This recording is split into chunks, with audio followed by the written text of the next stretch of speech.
Yeah. Um, yeah, I don't watch the games when I'm not here until I know what the score is afterwards, you know. But it feels good to be around this group. They have so much. They have so much energy that they play with all the time. And, you know, I keep thinking what it would have been like, what we'd be able to do with, you know, Paige, AZ, Ice out there, and we didn't have Aubrey today. So it's just fun to watch them play and see what they do, and they're infuriating sometimes with some of the things that we do, but they never stop. You know, they just keep playing. I think Nico just pushes the pace all the time, and forces us to play at her energy level. So it's really neat to be around them.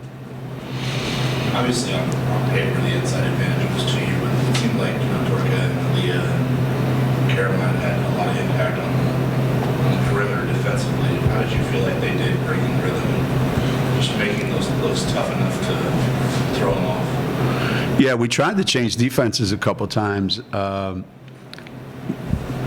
You know, as much to give them a different look as to give us a chance to breathe. You know, played a little more zone today than we have, so we didn't have to run around.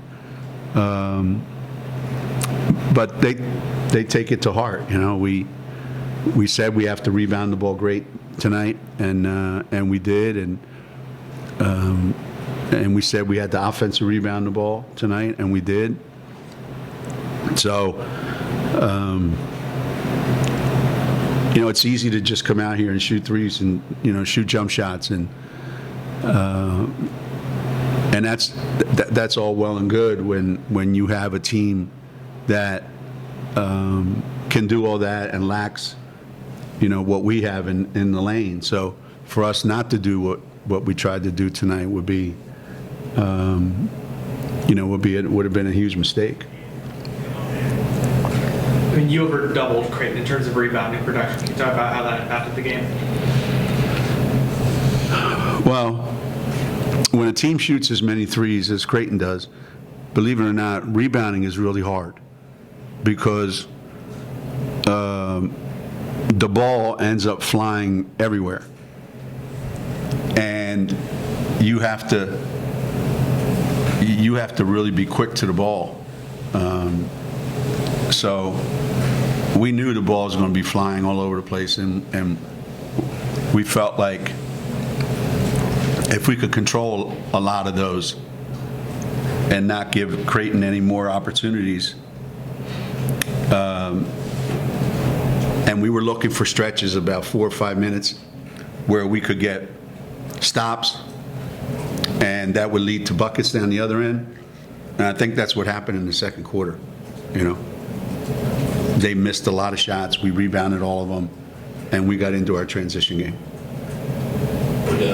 What happened after the timeout if they cut it to 10? That 9-0 run to end the half seemed to be a pivotal point. Yeah, I mean they're pretty confident, that bunch. You know, they know that somebody needs to make a play. They're going to make a play. We knew if, you know, I think there were a couple great offensive rebounds during that stretch, but we can go on those runs and we can go on a, you know, 9-0, 10-0 run and hold them scoreless. I think they didn't score for about a 4.5 minute stretch. You have to be able to play defense like that, and you have to be able to rebound. But then at the other end, you got to convert, because otherwise you're wasting. I even said at the bench one time, said we're passing up a lot of opportunities here, a lot of chances, because we missed a lot of easy shots. And you don't want to give a team like Creighton any room to come back. Because, again, if a team shoots threes the way they do, it doesn't take them long to get back in the game. So it played out exactly the way we wanted it to. Hey, Geno, could you kind of discuss, I was asking Aaliyah about it, just navigating this season with kind of the bumps in the road that you've had. Coming off of last season, did that give you, I guess, some idea of how to navigate it? Because it's kind of like a repeat in some respects? Yeah, unfortunately, we're going through it, again, but you never really get comfortable with it, used to it. It's always difficult on the players and it's difficult on the coaching staff. There was, I said it, there was a period of time in June where I looked at our team and I thought, how many points can we score if we have everybody available? And when we got the news that Paige wasn't playing, it just was like a gut punch right from the beginning. I mean, you can see something happens during the season and you lose somebody. But when you lose a kid like that right from the opening, before you even got back to school, it just puts everybody in a, and then it just kept piling up. You wonder at what point, are these kids going to break, So it's on us. We have to manage it really well. Our practices are different than they've ever been at UConn.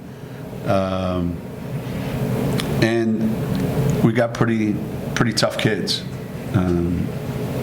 Look at a lot of them, but we got a bunch of tough kids. How have you changed your practices?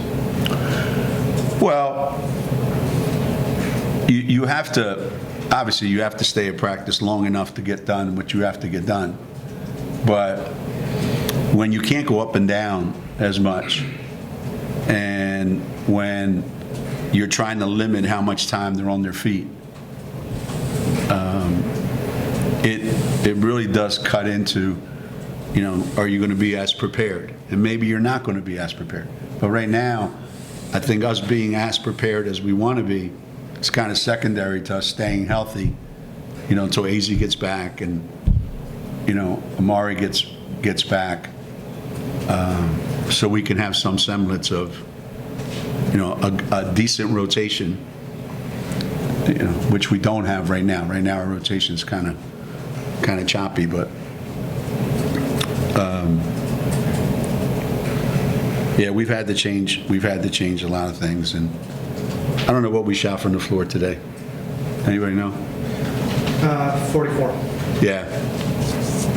We missed a lot of shots that we've been making. So that's where the rebounding really comes in. You can really help yourself a lot. How many offensive rebounds do we have? 15. Yeah. I mean, that's 15 times we missed and got the ball back.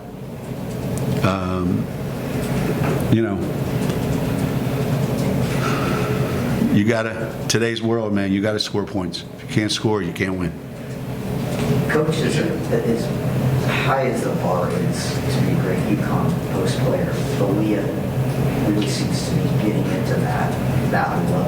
And I feel like she's been pretty consistent all this season. How would you gauge where she is at this point?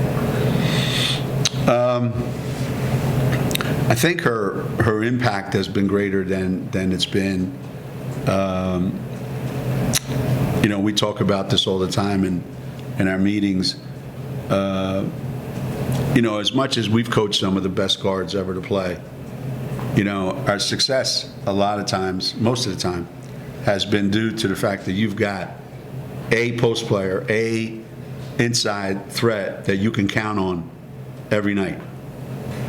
Defensively, rebounding, scoring, getting to the free throw line. And that's something that we've always had. And it's, for Aaliyah, it's the next step to being, the All-American player that we knew she could be when we first recruited her. And it's funny because her not trying to score is what's led her to scoring more and being a better player. So she's having an impact on our team, and not always by, how many shots she makes, but just her effort, her work, that she's doing. If you don't mind, right now, when you take a look at the league, there's 7 teams in the top 70, and Georgetown's top 100. It's a good percentage of the league is, works in IT. Like, how do you feel about the health of the conference right now, big picture, just in terms of, how many teams are kind of on an upward trajectory? Yeah, this came up the other day, and I thought that if the NCAA tournament started tomorrow and things being what they are right now, we would have maybe 5 teams in, maybe 6, who knows.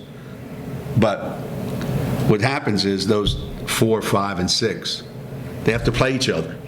And whoever wins that little mini league, is going to end up being in the tournament. But because our strength of schedules have been good, I mean, you got teams out there that, they got a net of 2, 3, 4, and 5, and their strength of schedule is like 300. So somebody has to explain that net to me.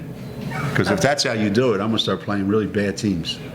That way I don't have to get all upset and tense about it. But we play a good schedule. I think they realize that's the key. You have to play a really good schedule. And right now, the league, since the realignment, is probably the best that it's been. Obviously, it's not back to where the heyday when, we had 9 teams in the top 25. But given what's going on around every other league, that are really top heavy, I think we're in a really good shape right now. And this is one of those years where the Big East tournament is really going to mean something. Big East tournament might be 3 days where one team can win a couple games and put themselves from the bubble to being on the brackets. So I'm happy that, we could help out in that respect, but I think the coaches have done a phenomenal job of that.